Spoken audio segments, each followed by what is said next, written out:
Lalo film આજે હિન્દીમાં થિયેટરમાં રિલીઝ કરી દેવાઈ છે. સાથે દેશરે જોયા દાદા પરદેશ જોયા પણ રિલીઝ થઈ છે, રિલીઝ થઈ છે. સાથે ગુજરાતી ફિલ્મ જય કનૈયા લાલ કી, હિન્દીમાંથી રાજા સાહેબ પણ આવી છે સાઉથમાંથી, અને કપિલ શર્માની કિસ કિસ કો પ્યાર કરું 2 એ પણ રિલીઝ ફરીથી કરવામાં આવી છે. હેલો મિત્રો, હું છું અમિત. સ્વાગત છે ફરી એકવાર તમારું સિનેમા શો પર. જય કનૈયા લાલ કી ગુજરાતી ફિલ્મ આજે રિલીઝ થઈ છે, એના રિવ્યુ વિશે આ વિડીયોની અંદર વાત કરીશું. સાથે ચેનલને સબસ્ક્રાઇબ કરીને રાખજો, કેમ કે દરેક ગુજરાતી મૂવી અને ગુજરાતી મૂવીના, હિન્દી મૂવીના દરેક અપડેટ તમને આ ચેનલ ઉપર જોવા મળી રહેવાના છે. જય કનૈયા લાલ કી 2 કલાક ને 17 મિનિટની આસપાસની લેન્થ ધરાવતી આ ફિલ્મ છે. યુએસ સર્ટિફિકેટ મળેલું છે, એટલે ફેમિલી સાથે, પ્યોર ફેમિલી સાથે તમે જોઈ શકો છો. ધર્મેશ મહેતાએ આ ફિલ્મનું ડિરેક્શન કર્યું છે. એમની ફિરકી પણ આવવાની હતી, પણ ક્યાંક ને ક્યાંક એ પોસ્ટપોન થઈ ગઈ. એ સારું ડિસિઝન. કનૈયા લાલ એક કંપનીમાં જોબ કરે છે. કનૈયા લાલ જોબમાંથી રિટાયર થઈ રહ્યા છે. રિટાયરમેન્ટ પછીની જિંદગી એમની કઈ રીતે જાય છે. કનૈયા લાલ સીધી સાદી અને મિડલ ક્લાસ લાઈફ જીવી રહ્યા છે, કેમ કે એવો હાઈ પ્રોફાઇલ પરિવાર બિલકુલ બતાવવામાં નહીં. આગળ જતા પરિવાર એક પારિવારિક મુશ્કેલીમાં ફસાઈ જાય છે, અને એ જ એમનું મિશન બની જાય છે, અને એ જ આ ફિલ્મનો પ્લોટ છે.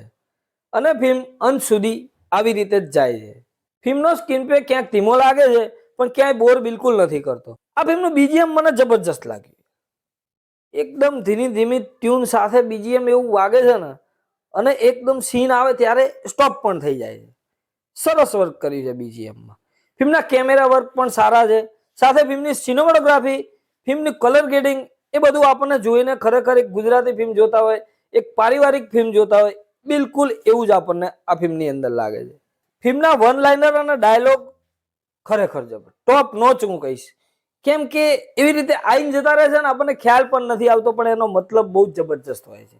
એક્ટિંગની વાત કરું તો સિદ્ધાર્થભાઈ આપણને જે ફિલ્મોમાં જોયા છે એ જ રીતે આ ફિલ્મની અંદર પણ વર્ક કરે છે. મને એવું હતું પર્સનલી કે કંઈક અલગ રોલ કદાચ નીકળશે, પણ એમના જોનમાં જ છે, અને આપણને એ જ બેટર લાગે છે.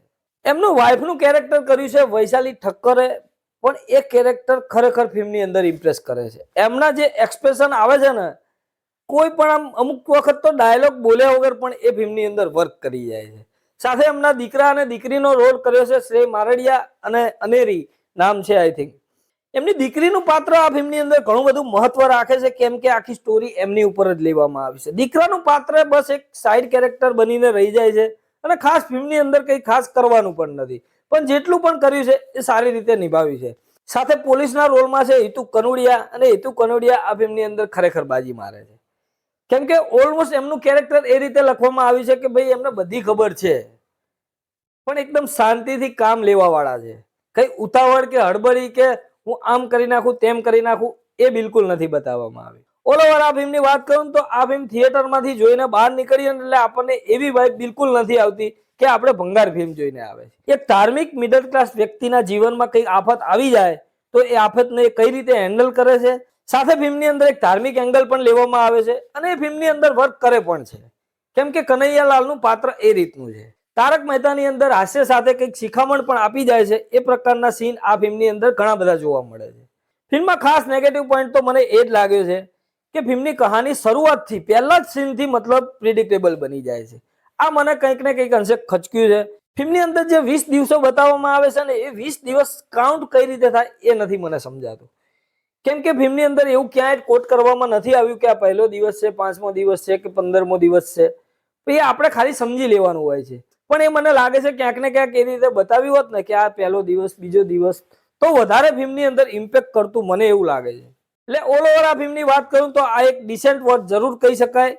એટલું કંઈ ખરાબ નથી, અને આઉટ ઓફ બોક્સ પણ નથી. એક એવરેજ પણ ના કહી શકાય, એવરેજ કરતા સારું પેકેજ આ ફિલ્મને કહી શકાય. તમે જો એક પારિવારિક ફિલ્મ જોવાનું પસંદ કરો છો, એક કોમેડી સાથે ધાર્મિક એંગલ અને પારિવારિક વાર્તા પણ, અને સાથે ચોર પોલીસનો ખેલ પણ, તો આ ફિલ્મ તમારા માટે એક સારું પેકેજ બની શકે છે. સિનેમા શો તરફથી આ ફિલ્મને 3 સ્ટાર. મળીએ મિત્રો નેક્સ્ટ વિડીયોમાં નવી ફિલ્મો સાથે સિનેમા શો પર.